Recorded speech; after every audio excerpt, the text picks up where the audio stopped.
اور اس درمیان اٹیک کرنا دمشق کو، یعنی آپ اندازہ کریں کہ ادھر سے اسرائیلی حمایتی گروپس جو ہیں وہ دمشق کی طرف بڑھ رہے ہیں دمشق پر قبضہ کرنے کے لیے، اور ادھر سے اسرائیل دمشق کے اوپر حملہ کر رہا ہے اس کو کمزور کرنے کے لیے۔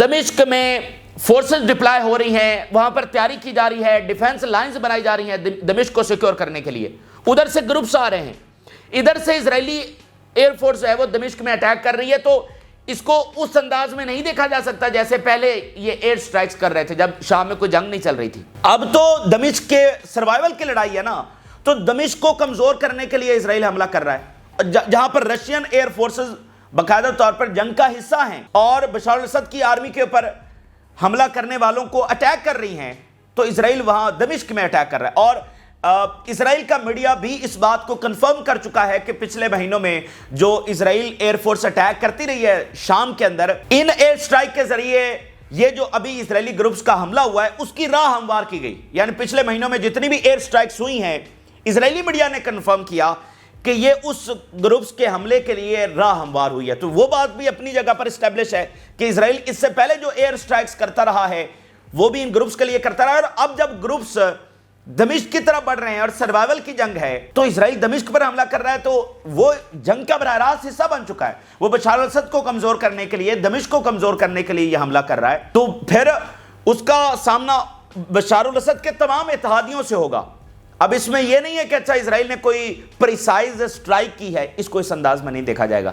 اور دوسری بات یہ ہے کہ اس حملے کے ساتھ یہ بات کنفرم ہو گئی ہے کہ ایرانین جو آفیشلز ہیں وہ اسرائیل کے نشانے کے اوپر ہیں۔ ایرانین آفیشل جو شام میں پہنچ رہے ہیں بڑی تعداد کے اندر، ان کے ملٹری ایڈوائزرز پہنچ رہے ہیں، اس حملے کے ساتھ ثابت ہوا کہ اسرائیل ان کو ہر صورت میں نشانہ بنائے گا۔ تو پھر آپ اندازہ کریے کہ ایرانین آفیشلز جب نشانہ بنیں گے تو اس کا جواب جو ہے وہ پھر کس طرح سے آنے والا ہے۔ تو ان حملوں کے ساتھ اسرائیل ڈی اسٹیبلائزیشن پھیلا رہا ہے، مزید کیوس پھیلا رہا ہے، اور اپنی اس ڈومیننس، فریکچرڈ ڈومیننس کو حاصل کرنے کی کوشش کر رہا ہے کہ we can do whatever we want، ہم جس ملک میں جہاں پر سٹرائک جا کر کریں۔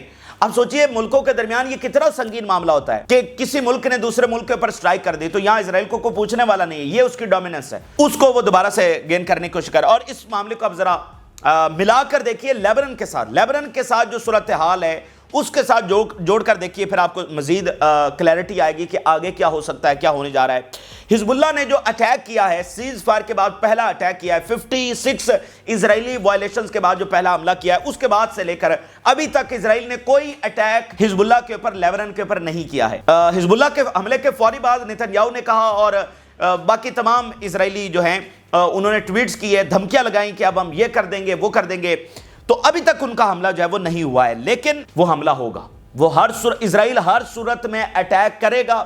اس وقت خبریں یہ سامنے آ رہی ہیں کہ وہ بیروت کے اوپر اٹیک کرنے جا رہے ہیں، بیروت کے اوپر حملہ کرنے کی اسرائیل اس وقت تیاری کر رہا ہے۔ تو اب آپ ذرا اندازہ کریں کہ ادھر دمشق ہٹ ہو رہا ہے، اور دمشق میں بھی اسرائیل کا بیانیہ یہ ہے کہ ہم وہاں پر ہٹ کر رہے ہیں حزب اللہ کو نشانہ بنانے کے لیے، حزب اللہ کی جو سپلائی لائن ہے اس کو نشانہ بنانے کے لیے۔ تو ادھر دمشق ہٹ ہو رہا ہے، ادھر بیروت ہٹ ہونے جا رہا ہے، تو یہ صورتحال کس طرف جائے گی۔ اور جو انٹروڈکشن میں آپ کو بات بتا رہا تھا کہ اسرائیل کی فورسز معاہدے کی خلاف ورزی کرتے ہوئے ابھی مکمل طور پر وڈرا نہیں کی ہیں، وہ along the border ابھی تک موجود ہیں۔ تو اگر اسرائیلی فورسز آگے بڑھ جاتی ہیں، جس کا میں آپ کو بتا رہا ہوں پورا خدشہ موجود ہے، کسی کو کوئی ٹرسٹ نہیں ہے، نہ امریکہ کے اوپر نہ اسرائیل کے اوپر۔ یہ دیکھیں، یہ بے رحم لڑائی ہے، یہ طاقت کی لڑائی ہے۔ غزہ میں جو کچھ ہوا ہے، سارے ضابطے، اصول اور موریلٹی، یہ وہ سب غزہ کی ریت میں جو ہے وہ دفن ہو چکا ہے، کچھ بھی اس وقت دنیا میں بچا نہیں ہے۔ یہ بے رحم اور طاقت کی لڑائی ہے، اس میں مائٹ از رائٹ ہے کہ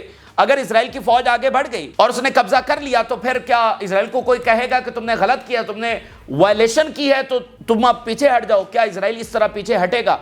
اگر اسرائیل قبضہ نہیں کر سکا تو اس کو حزب اللہ نے طاقت کے ذریعے پیچھے دھکیلا نا، آگے نہیں بڑھنے دیا۔ تو اب اگر جا کر وہ آگے قبضہ کر لے گا تو کیا کوئی موریلٹی کا سوال سامنے آئے گا کہ اسرائیل کو کہا جائے گا کہ تم نے خلاف ورزی کی؟ اسرائیل کیا کہے گا کہ یہاں پر یہ جو ہے نا دوبارہ سے حزب اللہ ری گروپ ہو رہی تھی، اپنا اسلحہ اکٹھا کر رہی تھی، تو اس لیے ہم آگے بڑھ گئے ہیں، ہم تو سیز فائر کو امپلیمنٹ کر رہے ہیں، فلاں فلاں۔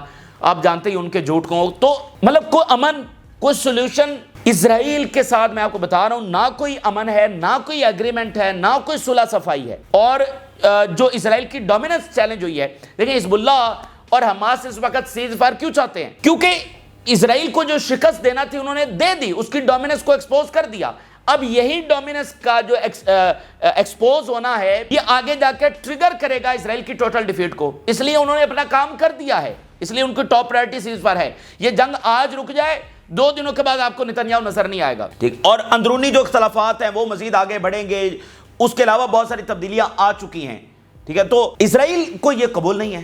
اسرائیل جب تک ایک ڈیسائسو وکٹری حاصل نہیں کر لیتا، اسرائیل پیچھے ہٹنے والا نہیں ہے. اب وہ کر سکتا ہے یا نہیں کر سکتا، اس ڈیبیٹ میں ہم نہیں جا رہے. ہم اس ڈیبیٹ میں اس وقت جا رہے ہیں کہ ہونے کیا جا رہا ہے. تو ہونے یہ جا رہا ہے کہ جو اس وقت نظر آ رہا ہے، اسرائیل لیبنان پر اٹیک کرنے جا رہا ہے. کچھ بھی آپ ایکسپیکٹ کر سکتے ہیں، ان کی فورسز آگے بڑھیں، وہ ایئر سٹرائک کریں. ہم ایک دوبارہ سے وہی جنگ لیبنان کی نظر آ رہی ہے. اور اس کی ایک دلیل یہ بھی ہے کہ غزہ میں جب تک جنگ جاری ہے، جینوسائیڈ ہو رہی ہے، تو پھر باقی کیسے خاموش، مطلب کہیں صلح صفائی ہو نہیں سکتی. پھر لیبنان میں جنگ اور ساتھ شام میں چل رہی ہے، ساتھ عراق میں وہ خدشہ اپنی جگہ پر موجود ہے. تو آپ ذرا دیکھیے، ہم سب سے زیادہ جب سے جنگ شروع ہوئی ہے سب سے زیادہ خطرناک فیز کے اندر اس وقت موجود ہے.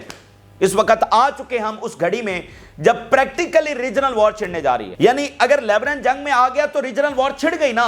اور اسرائیل فلسطین، اسرائیل لیبنان، اسرائیل سیریا، یہ تو پریکٹیکل ریجنل وار ہے نا. اور Iraq always on permanent high alert ہوگا کہ کب عراق میں معاملہ جو ہے وہ خراب ہو جائے. تو اس لیے وہ جو بڑی جنگ جس کی ہم پہلے دن سے بات کر رہے ہیں، اب آپ کی آنکھوں کے سامنے وہ نظر آ رہی ہے. اور کوئی یہاں پر سولوشن پیس نہیں ہو سکتا. پیس ہونا ہے فلسطینی ریاست کے ساتھ، اور فلسطینی ریاست نہیں دے گا اسرائیل، اس سے لینی پڑے گی اگر کوئی لے سکتا ہے تو. اور اسرائیل نہیں قبول کرے گا حزب اللہ کی پریزنس کو، حزب اللہ کی طاقت کو. حزب اللہ اتنی بڑی طاقت کے ساتھ اسٹیبلش ہو گئی ہے. اسرائیل ختم کرنے کے لیے آئے گا، اور یہی وہ فیصلہ کن مارکا ہے، حق اور باطل کا ایک فیصلہ کن لڑائی ہے جو یہاں پر لڑی جانی ہے، جس میں ایک نے رہنا اور دوسرے نے ختم ہونا ہے. بس یہی ہے، اس انداز میں آپ چیزوں کو دیکھ سکتے ہیں. اس لیے ہمیں ایک بڑی جنگ یہاں پر مزید نظر آ رہی ہے، لیبنان کی ایک بڑی جنگ جب نظر آ رہی ہے. اسی درمیان ناظرین رپورٹ سامنے آ رہی ہے کہ وہ جو امریکی کنٹرولڈ ایریا سے حملہ ہوا، شام کی ہم بات کر رہے ہیں، جو امریکی کنٹرولڈ ایریا سے حملہ ہوا، اب رپورٹ سامنے آ رہی ہے کہ امریکہ نے پراپر آرٹلری کور دیا ایس ڈی ایف کو، سیرین ڈیموکریٹک فورسز جو بشار الاسد کے خلاف لڑتی ہیں، ان کو باقاعدہ آرٹلری کور دیا گیا امریکہ کی جانب سے. U S artillery in کونیکو field provided fire cover for SDF militants in their attack on Syrian army. Proper اس میں امریکہ کی جانب سے کور دیا گیا. تو اگر آپ پریکٹیکلی اس وقت دیکھیں، پریکٹیکلی ہم تجزیے کی بات نہیں کر رہے، پریکٹیکلی امریکہ اس میں شامل، پریکٹیکلی یوکرین کے فائٹرز اس میں شامل، پریکٹیکلی اسرائیل اس میں شامل، روس اس میں شامل، اور ایران اس میں شامل. یہ کم سے کم 5 تو اس میں شامل ہو چکے ہیں، اور پوری ایکسس آف ریزسٹنس پریکٹیکلی اس میں شامل ہو چکی ہے. ریجنل وار اور کس کو کہتے ہیں؟ یہ تو ریجنل وار سے بھی بڑی ہے، جس میں امریکہ بھی ہے، اور جس میں روس بھی ہے، جس میں یوکرین بھی ہے، جس میں اسرائیل بھی ہے، جس میں ایران بھی ہے، اور ترکی بھی ایک حد تک ظاہری بات ہے اس کی پریزنس وہاں پر ہے. ترکی کو بھی آپ اس میں شامل کریں. اچھا، تو یہ ایک صورتحال. دوسری طرف جو سیرین آرمی ہے وہ آگے بڑھ رہی ہے، ان کی پوزیشنز مضبوط ہو رہی ہیں. اور بڑی خبر یہ ہے کہ جو گروپس حملہ آور ہوئے تھے ان کے اندرونی اختلافات کی وجہ سے بھی بشار الاسد کی آرمی کو کافی فائدہ ہو رہا ہے. ادھر جب ایکسس آف ریزسٹنس پہنچی ہے، بڑی مدد پہنچی ہے، تو ان گروپس کے جو مرال ہیں وہ ڈاؤن ہو چکے ہیں. اور آپسی اختلافات، ایک نیشنل آرمی ہے وہ اپنے علاقے حلب کے آؤٹ سکرٹس میں خالی کر کے بھاگ گئی ہے. ڈس agreements erupted after Hayat al-Tahrir demanded that the national army militants evacuated the sites they had taken control of the north of Aleppo. ایک علاقہ کسی گروپ کو دیا ہوا ہے، دوسرا کسی کو دیا ہوا ہے. تو حلب شہر کے ایک طرف جو نیشنل آرمی جو تھی ان گروپس کا ایک نام ہے، تو وہ اپنے علاقے خالی کر کے بھاگ گئے. اندرونی اختلافات ان کے آپس میں پیدا ہو گئے، اس سے بھی سیرین آرمی کو فائدہ ہو رہا ہے. بہرحال ابھی ان کی پوزیشن مضبوط ہے، وہ آگے بڑھ رہے ہیں. دمشق کی طرف پیش قدمی رکی ہوئی ہے، بلکہ ان کو وہاں سے پیچھے ریپیل کیا جا رہا ہے. لیکن ابھی لڑائی ختم نہیں ہوئی ہے. اور سب سے امپورٹنٹ بات یہ ہے کہ جب امریکہ اس طرح سے کور دے رہا ہے، اب ان کی اگلی چال کیا ہوگی. اور دوسرا، حلب ابھی آزاد نہیں ہوا ہے. سب سے بڑی بیٹل جو ہے وہ حلب میں لڑی جائے گی، اور وہ اتنا خطرناک اور بھیانک معاملہ ہے کہ ہم آپ کو ایکسپلین نہیں کر سکتے. وہاں پر 2 ملین شام کے لوگ رہتے ہیں، اربن وارفیئر ہوگی تو ان کا کیا ہوگا, وہ کہاں پر جائیں گے, اوپر سے موسم سرما ہے, مطلب وہ بہت بھیانک معاملہ ہے کہ اب وہ حلب کو واپس کس طرح سے لیا جائے گا, سویلینز کو جو بچانا ہے وہ بہت ضروری ہے, لیکن یہ جنگ کس طرح سے لڑی جائے گی وہ بہت ہی خطرناک ابھی تک معاملہ ہے. اس کے علاوہ ناظرین آگے چلتے ہیں تو ایران کے حوالے سے بڑی خبر سامنے آ رہی ہے کہ ایران نے ہنڈریڈز آف گلائیڈ بامز جو ہیں وہ سیریا کو پہنچا دیے ہیں. ایران بہت ساری ملٹری مدد اور اس کے فائٹرز اور اس کے کمانڈرز اور اس کے ایڈوائزرز وہ پہنچ رہے ہیں. شام ایسے ہی ہے جیسے ایران اپنی جنگ لڑ رہا ہے, یہ بالکل ایسا ہی ہے. تو آپ ہر چیز ایران سے ایکسپیکٹ کر سکتے ہیں, ایران کی نیشنل آرمی بھی یہاں پر ایکسپیکٹ کر سکتے ہیں. اگر صورتحال قابو میں نہ آئی تو اب بہت جلد جو ایران کی نیشنل آرمی ہے وہ شام میں دیکھیں گے لڑتی ہوئی. Syrian sources reported that Iran has delivered hundreds of glide bombs for Syria. اچھا, تو یہ یہاں پر صورتحال ہے. غزہ سے بڑی خبر سامنے آ رہی ہے. غزہ میں جبالیہ میں جہاں پر یہ ظلم ڈھا رہے ہیں اور آپریشن جاری ہے, 30 اسرائیلی فوجی وہاں پر مارے گئے. اسرائیلی میڈیا کی 2 ہیڈ لائنز دیکھیے. Hamas has not surrendered yet in Jabalia where it has continuously succeeded in tracking Israeli forces there. Hamas نے ابھی تک سرنڈر نہیں کیا ہے. About 30 Israeli soldiers were killed during the clashes in Jabalia. 30 اسرائیلی فوجی صرف جبالیہ کے اندر مزید مارے گئے ہیں. تو ریزسٹنس وہاں پر موجود ہے, وہ لڑ رہی ہے, آخری حد تک وہ بھی لڑیں گے. ان کا بھی یہ فیصلہ کن مارکا ہے کیونکہ اسرائیل غزہ کو چھوڑنے والا نہیں ہے, تو اس سے کوئی معاہدہ نہیں ہو سکتا. باوجود اس کے کہ معاہدہ ٹاپ پریارٹی ہے, باوجود اس کے کہ معاہدے کے لیے کوششیں جاری ہیں اور جاری رہیں گی, لیکن یہ نظر آ رہا ہے کہ ملٹری کے ذریعے, طاقت کے ذریعے جو لینا ہے, اس کے بغیر کوئی حل نہیں ہے. اچھا, اسی درمیان ناظرین جو بڑی خبر, فرانس اور سعودی عربیہ ان کا ایک غیر معمولی ایگریمنٹ طے پا گیا ہے. بہت بڑی ڈیولپمنٹس ہوئی ہیں. ایم بی ایس نے خود انوائٹ کیا صدر میکرون کو جو یہاں پر پہنچے ہیں. بہت زبردست ان کا یہاں پر استقبال کیا گیا. دیکھیں اس کو آپ کس طرح سے سمجھیں گے. ایک گلوبل آرڈر بدل رہا ہے, اور گلوبل آرڈر کیسے بدل رہا ہے, ریجن ٹو ریجن جو آرڈر بدل رہا ہے, اور سب سے امپورٹنٹ میٹر کرتا ہے کہ مڈل ایسٹ کا آرڈر کس طرح سے بدل رہا ہے. مڈل ایسٹ کس کے ساتھ کھڑا ہو رہا ہے, مڈل ایسٹ کیا پالیسی بنا رہا ہے. مڈل ایسٹ کی جو پالیسی بنتی ہے وہ اسرائیل بناتا ہے. اسرائیل بتائے گا کون سا ملک مضبوط ہوگا, کون سا کمزور ہوگا, کس کی اکانومی کیسے چلے گی, کس کے ساتھ کیا کرنا ہے, کون سا ملک آئسولیشن میں جائے گا, کس پر سینکشنز لگیں گی, یہ اسرائیل بتاتا ہے. اور اسرائیل اس لیے کیونکہ یورپ اس ملک کے ساتھ نہیں تعلقات بنائے گا جس کے ساتھ اسرائیل نہیں چاہے گا. تو یہ اسرائیل کی پاور ہے. آپ جو مرضی کر لیں, آپ کہیں کہ ہمیں $100 ملین نہیں, ایک جنگی طیارہ جو ہے وہ $200 ملین کا دے دو, اگر 100 اس کی قیمت ہے تو آپ کہیں ہم $200 ملین دیتے ہیں, پھر بھی آپ کو نہیں ملے گا کیونکہ اسرائیل نہیں چاہتا. آپ کے تعلقات اسرائیل کے ساتھ اچھے نہیں ہیں.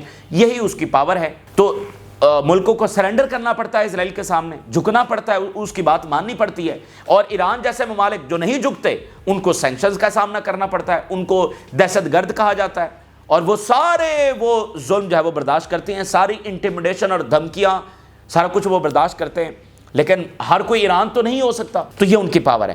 لیکن اب یہاں پر کیا ہو رہا ہے, اب یہ سارا آرڈر بدل رہا ہے. اسرائیل کی ایک پیرالل ڈیفیٹ ہے جو جاری ہے, وہ اس آرڈر کی بنیاد کے اوپر ہے.